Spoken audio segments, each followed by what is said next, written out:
अरे भाई भाई भाई भाई भाई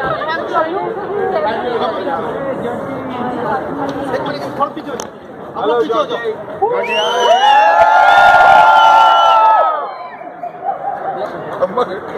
ऊपर जा रहा भाई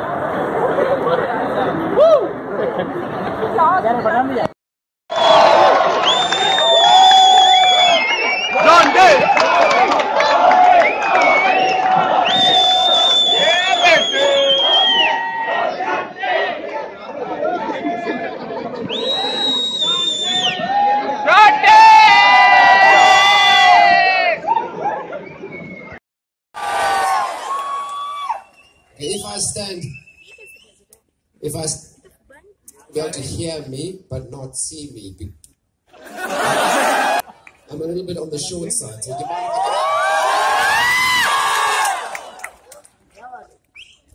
I feel way more comfortable. It's like that. See us playing now, Sri Lanka, crossing the wicket. Yeah, they're practicing, getting ready for their tour to South Africa next year, early, and it's incredible from my perspective to find a microphone that works. It's like being married. I only hear half of what my wife is saying. Except when she says, we're going to call our baby India. Then I'm listening all of I've had an incredible journey. And Standard Chartered Bank, thank you very much. My journey after cricket actually included Standard Bank in South Africa. So I worked as an accounts manager in business banking. We then came along with this Pro 20 format, which was a cricket, as you know today, the IPL, T20. And fortunately, my banking career was very short-lived. It lasted a year, and then I became a sponsorship manager for the Pro 20 in South Africa. And the incredible thing is that even back then, from 2004, 2005, South Africa hosted the first T20 World Cup, 2007. You remember who won that 2000? India! Okay, that wasn't South Africa. It was this long-haired guy with a couple other players in blue.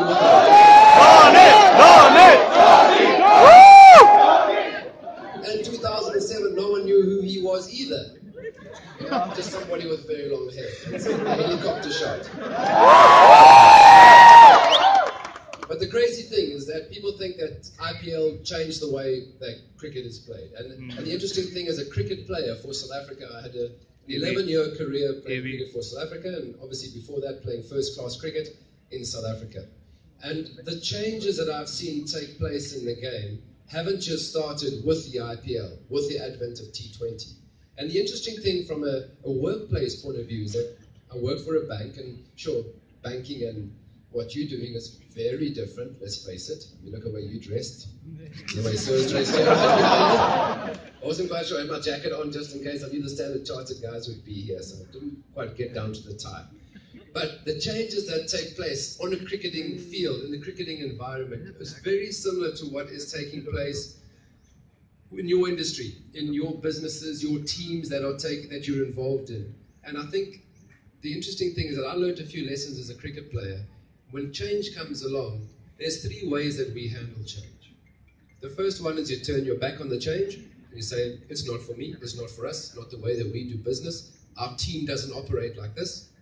The second way you can handle change is to look at something and say, man, that's a great idea. Let's do that. Let's follow what they're doing. Now, the only problem with that is that you're just keeping up with the opposition. So if you're trying to follow and initiate what other people are doing and incorporate that into your team, into your business, you're just keeping up with the opposition. If you're the innovator in your industry, if you're the innovator within your team, that's how you become world champions. And to think about how cricket changed, and as I said, it wasn't the T20 or the IPL that changed the game. Do you remember who won the World Cup? You guys are all a bit young. I must just throw these notes away. Do you remember the World Cup in 1996? Who won the World Cup in 1996? Sorry, I forget I'm in India, of course. It's in your DNA. I mean, you guys were probably, half of you were still in your mother's stomach before. Don't throw that, do not throw that tennis ball. Sun's in my eye, the light is shining. Any kind of excuse. Fielding coach now, I'm looking for excuses. Player drops a ball here at the stadium. Steve Smith has dropped on the boundary. Neat a bubby. Looking straight at me, Mrs. Ambani. So, anyway, so get back to the changes in cricket and the way Sri Lanka changed the way the cricket was played. Because up at 1992, they played in the World Cup. It was our first World Cup in South Africa, back after sporting and economic sanctions in the country. And we had the opportunity to play our first World Cup in 1992. Now, Sri Lanka in 1992 came stone last at the World Cup. There were only 9 teams. All the test-playing nations were involved in the World Cup, and that was it. One round robin, you played everybody once, semi-final, final. Sri Lanka, I think the only team that they beat at that World Cup was South Africa. Didn't beat anybody else. So 4 years later, they become world champions. And to put things in perspective, you read the newspaper today, Virat Kohli's correctly talking about the lack of preparation time that his squad has, or even downtime that his squad has before they leave for South Africa. He's making excuses already. So you guys remember that. The Indian teams are...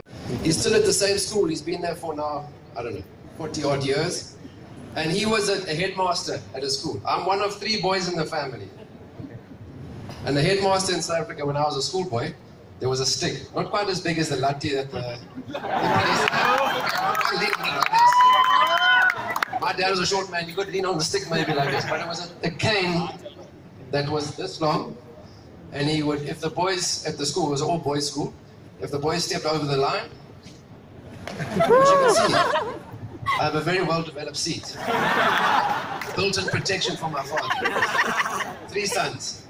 If anything got broken, if any tears, no questions asked, all 3 boys, stand here, take it and go. I want to hear a story, you move on. Fix the window, whatever it is, stop crying, your turn to bat. I don't want to hear the story, you go. And at the school, if boys stepped over the mark, they could get a hiding from my father. But my father also worked out that there's many mothers in South Africa that love their boys maybe too much. A bit like India. Mummy's still making the food for their boys and sending it to the office. But in see the wives not laughing here. Ladies. Mothers-in-law, hard work, eh? Yeah. So anyway, so my father is a bit worried about some of the mothers at the school of the boys. So what he did was that he would practice. So if you hit 3 times, he would do 1 stripe, just 1. All 3 on the exact same place. And that was the practice at home. But what he said, the boy would go home to his parents and say, Mummy, Mr. Rhodes hit me 3 times today. And she'd say, show me. It was a big red stripe across his top. And the parents would say, but there's just 1. What do you mean 3? So my dad knew. And all that perfection in hitting was practice at home.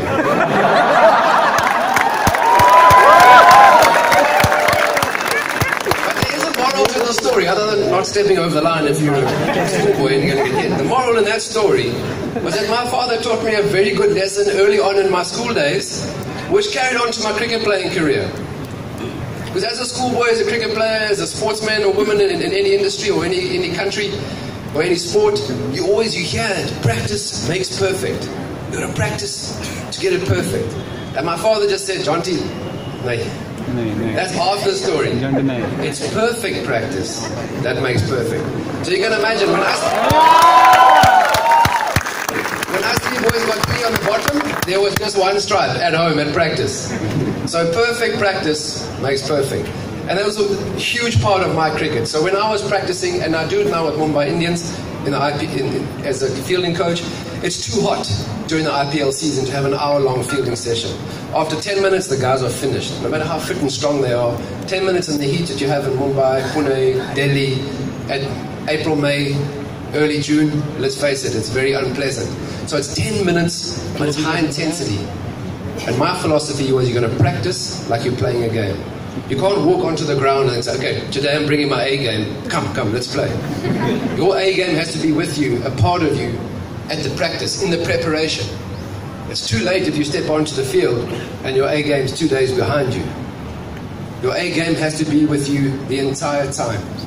Really, really important. Again, the same good lesson my father taught me through a stick, but it applied really well in my practicing. So I would go down to cricket practice. Hansi Cronje would not require me to bowl in the nets, unless there was a batsman of ours in the team who was slightly low on confidence. Because I had the uncanny knack as a bowler of hitting the middle of the bat every time I bowled the ball. Which was probably why I was a fairly fit cricket player. I would bowl 2 overs, but I'd spend the whole time running back to fetch a ball. Fetch a ball, come back. We didn't have ball boys like I do here in India. We had to go fetch a ball ourselves when they hit it down the stadium, into the stands. So my bowling was not something that I had to ever practice, because I was never going to bowl in a game. But Hansi Cronje allowed me to go practice my fielding, because I love to field. You might have noticed that. Yeah. Not because I was good, but I had a smile on my face in the field. It was something that I really loved to do. And the amazing thing is that when you're putting effort in doing something that you love, it never seems like hard work. So the key there for all of you is find an environment, find a job description within this group here, within this organization. Find something that you can do that allows you to play to the best of your ability because you're loving what you're doing. It is so important. The third thing, so that lesson for my father, practice like you play.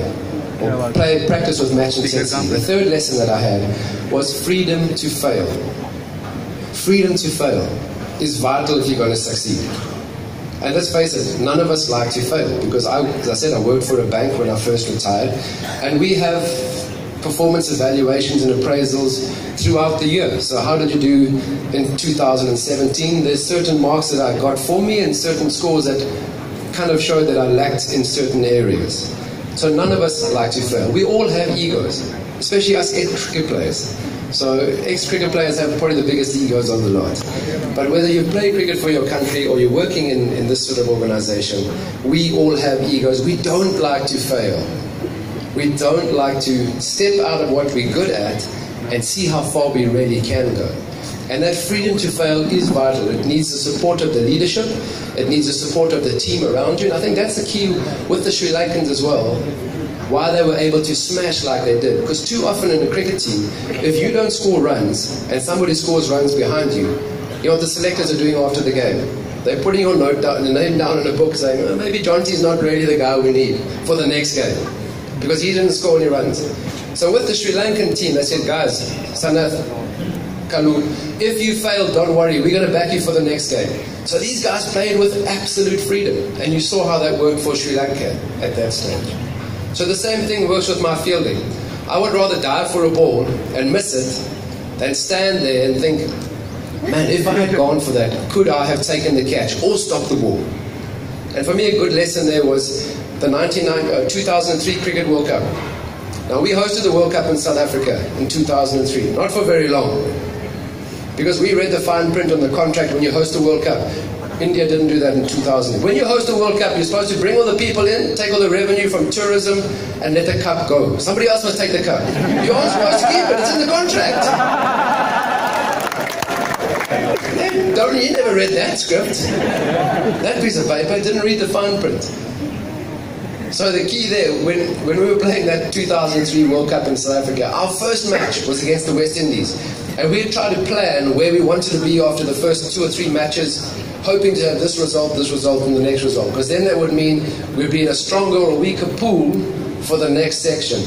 So the first game for us against the West Indies was a very important match to win. Obviously, we're hosting the country, we want to get off the tournament to a good start. It wasn't the end of the tournament if we lost it, but it would get us on a good path going forward.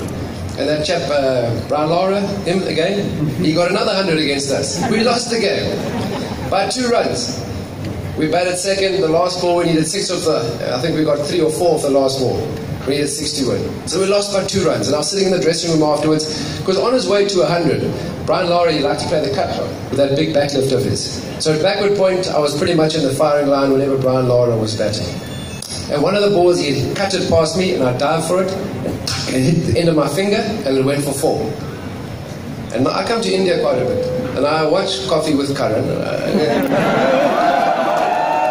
Lots of gossip and talks and jokes, and the ladies there say size doesn't matter. That's what they say on Indian national television. Size doesn't matter. So anyway, I was thinking, if only I had 2 more inches. But arm length, 2 inches. This 2 inches. Because the difference in those 2 inches, it means if I dive for the ball and it clips the end of my finger, there's no ways I can stop it. No ways. But if I got 2 more inches and it hits the middle of my palm, I can then hang on to it. And those were the 4 runs that we needed to save the 4, win the game for South Africa. So I sat there for 10 minutes, and I always gave myself 10 minutes after a game to either be grateful for a good performance or unhappy about a bad performance, personally. But then after 10 minutes, when I was packing my bags, I packed that, locked it. Next game is tomorrow, practice is tomorrow. I have to practice like it's a match situation. If I'm worried about what happened yesterday, there's no ways I can focus on the process for tomorrow and get better tomorrow. So the results we could never guarantee. I had 10 minutes of being unhappy, sitting with my finger in the ice because we had practice tomorrow. So I needed to get the sweating from my finger down from Brian Lara's cut shot. And I sat there thinking, man, in those 10 minutes that I gave myself, if only I had saved that ball, man. Those were the 4 runs that we needed. But after 10 minutes, as I was packing my bag and locking that thought away, the thought that stuck with me was, at least I know. I could not have saved that ball. I dived, I was ready. As he hit the ball, I moved. I dived full length, 2 inches short. But I dived, ready for the ball. If I had sat in the dressing room with no finger in the ice, packing my bag, thinking, man, that cut shot that went past me, if I had dived, I wonder if I could have saved the 4. That was the difference. That was why, as a fielder, commentators used to talk about my good anticipation. I wanted every ball to come to me. I was ready before the ball was hit. I loved being there. And also, I didn't think about diving, because by then, and now especially with the cricket bats the guys have got, if you're thinking about diving, it's too late. It's got to be a part of the process before you even think, see the bat coming off the ball. And that was the key for me. That freedom to fail. I would rather go for the ball and drop it, or go for the ball and miss it, than stand there. As a fielding coach with the Mumbai Indians, I got a little book and I pretend I'm writing it. So Mrs. Ambani looks at the big screen and what's Jonty doing? Well, he's writing down. When the guys drop a catch or miss a ball. Not really. I'm a cricket player. I know what it's like. There's no such thing as an easy catch. It goes in the sun, it swirls here in the stadium, the wind is blowing the ball right across. So there's no such thing as an easy catch. But I'm marking guys. If I watch the replay on the TV and he stood there, and the ball's gone past him, and he hasn't made an effort, or if the effort's just to fall over, a collapse, like a Mahajan dive. So I know the difference between a collapse and a dive. And nowadays, fortunately, the Indian team has changed drastically from the influences of MSD, Virat Kohli as leaders. Made my job a lot easier, so I was not going to pretend to write, otherwise they're not going to employ me next year, so I'm still writing about drawing pictures, doing crossword puzzles. But that's my philosophy, was all about that when you fail in this environment, on a cricketing point of view, at least you're getting out of the zone where you know you can perform and do the job that's been asked to your ability. But what if you need to go beyond that? What if you want to go beyond that? You have to be prepared to fail. Listen, if you fail every day doing the same thing, and it's not working, you're still doing it, then you need to readjust. Okay, but if you're prepared to go out there and try something different and be unique in an environment where you're not guaranteed to succeed as if you were just sitting doing exactly what you know you're good at, if you're prepared to have that failure, success will follow. It really does. Because you use those failures as stepping stones as opposed to stumbling blocks. It just takes you to another level, your performance and your team's performance. Okay, so that's the third thing. The last thing I want to talk to you about before I wilt in the heat here is something that's become very dear to me and near to me since I've retired from cricket. And in the third world economy we have in South Africa, it's often, we only have 55 million people as opposed to what is the last count in India? 1.2 or 3? I think after 1 billion you just stop counting anyway. What's the point? It's a really big number. Yeah. Okay, it's like trying to convert 1 trillion rupees to dollars or US. There's too many zeros. There's just too many people. So in South Africa, as a third world economy, we have unemployment, it's pretty high, it's 27%. We have a growth, well, it's not even a growth rate, it's like a stagger rate at 0.7 growth predicted for 2017. So from an economy point of view, unemployment-wise, there's lots of issues. Education, inequality still. So even though there's political freedom in South Africa, there's still not economic freedom for about 75% of the country, a large majority. So real difficulties there.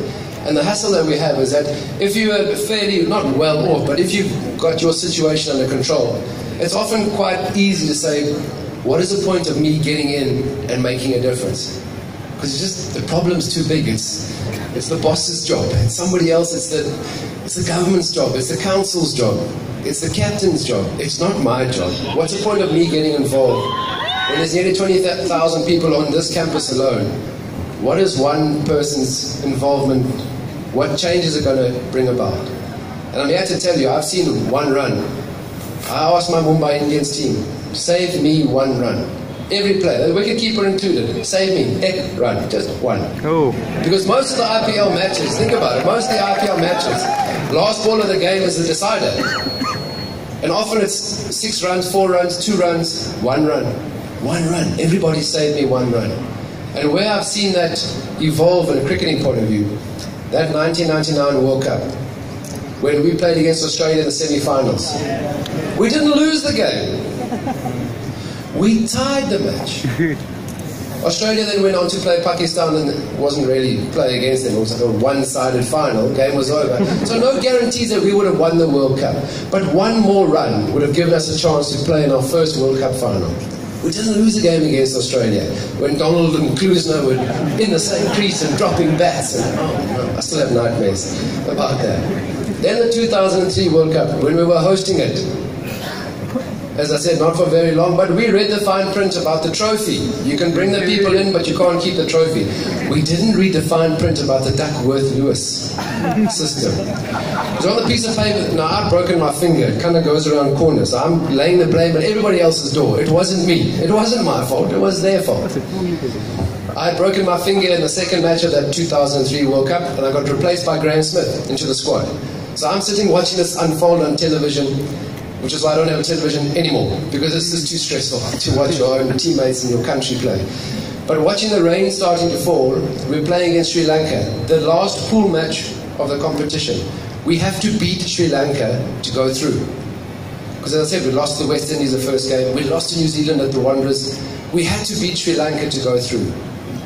And with the Duckworth-Lewis, it gives you a piece of paper, and there's a breakdown, 17.1 over 17.2. Every ball, there's a specific score that you have to achieve.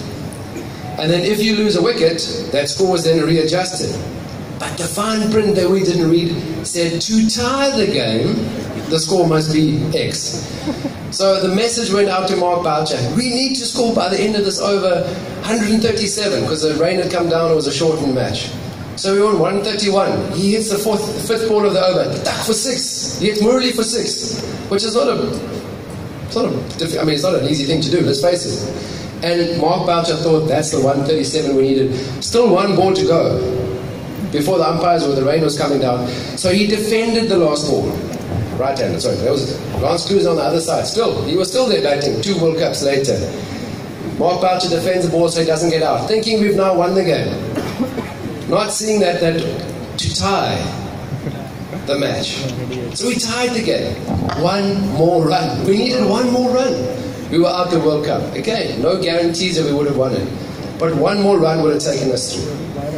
The final story where 1 run had a positive influence for South Africa. We played against Australia, not me, I'm now the sponsorship manager for Standard Bank, in a match in Johannesburg where Australia scored 434 in a one-day game. Yeah. You remember that? Yes. Now, to just put things in perspective, I'm the sponsorship manager, and after the test series in South Africa, Ricky Ponting had broken a finger. So for the 5-match one-day series, he missed out the first 2 matches. South Africa went up 2-0 in the series. Ricky Ponting says he's not ready, but he'll come back and play. We know what a fighter he was. This team then wins the next 2. So it's 2-2. and they score 434. And I'm now handing over the trophy to Ricky Ponting. I'm thinking, I can't believe this. I hate this guy. He's bloody Australian. I'm the sponsorship manager. I've got to give the trophy to Ricky Ponting. And it's burning. So anyway, Herschel Gibbs come to the crease. 175. Grace. Grace Smith gets 90. Everybody that comes to bat just duck, 4-6 out. Boundary, sixer, out, wicket. So the whole time the game is going on, we're getting closer and closer to the score, but we're running out of wickets because everybody's just got a license to hit every ball. Comes down to the last over. Chap Brett Lee, remember him? Yeah. Pretty useful. But now don't forget, in the 50th over of the game, that kookaburra ball has been flying to all parts of the stadium. Herschel Gibbs hits it onto the road, into the concrete buildings, so the ball is very scuffed. The Australians didn't touch it, of course. No. Scuffed naturally. We didn't do anything. So anyway, Brett Lee is now reversing the ball at 150 kilometers an hour. So it's a difficult prospect. We still need 6 runs to win. But the game is in our hands. I mean, it's close. We only have 2 wickets. It's an incredible game of cricket. Everybody's on 10 to hooks. Andrew Hall is batting. He's a bowling all-rounder, but a decent bat. He hits the first ball, the second ball of the over for 4. Now we need 2 runs. Mark Boucher's batting the other side on 48 or 44. Now Mark Boucher wants the strike. Andrew Hall tries the next ball for 4. He's caught. Because the Australians now come in, they know we need 2 runs to win. They're trying to save the singles. Give us nothing. Put us under pressure. Andrew Hall hits the ball straight to mid-on. But there's no time for the batsman to cross. So now we still need 2 runs to win the match. 1 run at least to tie the game and send it into a super over. And into the crease walks Mahajan. Oh, hey Joe. I mean, the nicest guy you've ever come across. Bowled his heart out on a hot day, on a cold day, on bouncing wickets, on flat wickets. An incredible team man, but can't bat at all. It was always the batsman's job to try and work with the tail enders to improve their batting, and I think 6 of us gave up. Mahajan, just get something in the way. And I was dropped from Test cricket for 2 years because I had a slight technical deficiency in South African bouncing wickets. I was a bit of a hockey player, so my grip was a bit bottom hand, and often get out to 2nd or 3rd slip. Now in one-day cricket, it's a great shot to have. Because if the batsman doesn't know where the ball's going, how does the opposing captain set a field? I mean, if I don't know, Jacques Callis, back of a length ball, beautiful shot straight to extra cover. Back of a length, straight to mid-wicket. Perfect technique. The captain and the bowler can work a plan. Bowling to Jonty, 2, inside edge, run 1, outside edge, run 2. How do you set a field for that? But Test cricket is not so good. So I know an outside edge when I see one. And Mahajan tells us that he plays this ball. Now we need, don't forget, 2 runs to win, 1 run to tie. There's still 3 balls in the over, so it's not do or die yet for Mahajan. He still can get Mark Boucher, but he's got to get Brett Lee away. So he tells us how he glides the ball to 3rd man. Mahajan, I know an outside edge. That's an outside edge. And Brett Lee's bowling at 150, so he's standing here. It's luckily for him a leg stump Yorker. The outside edges to 3rd man for egg run. So now the scores are tied. The scores are now tied. Mark Boucher's back on strike, 2 balls to go, no wickets left in hand. We're 9 down. Boucher can't get out. Last ball 4. He hits the next ball for 4. So 434 became 438. It's an incredible game.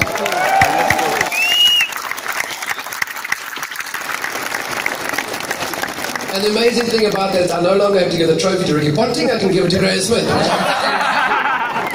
So I'm standing there, and they've got, as they do have all the dignitaries, it's a long list of people who stand up at the end of a series, and they're handing over the trophy. And I just said, listen, to Cricket South Africa, I don't need to stand up with everybody. I'm happy to come hand the trophy over, but I'd rather stay here with this side.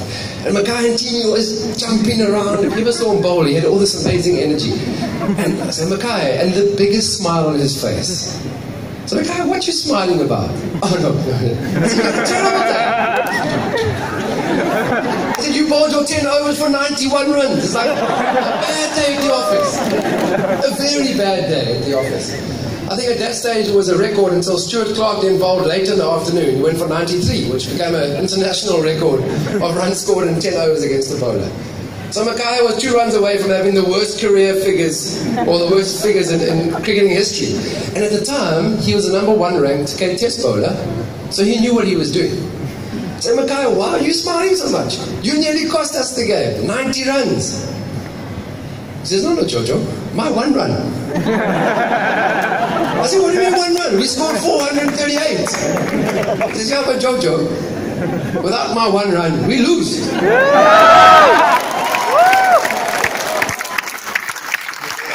And he was right. 438 runs achieved. 1 run was the difference.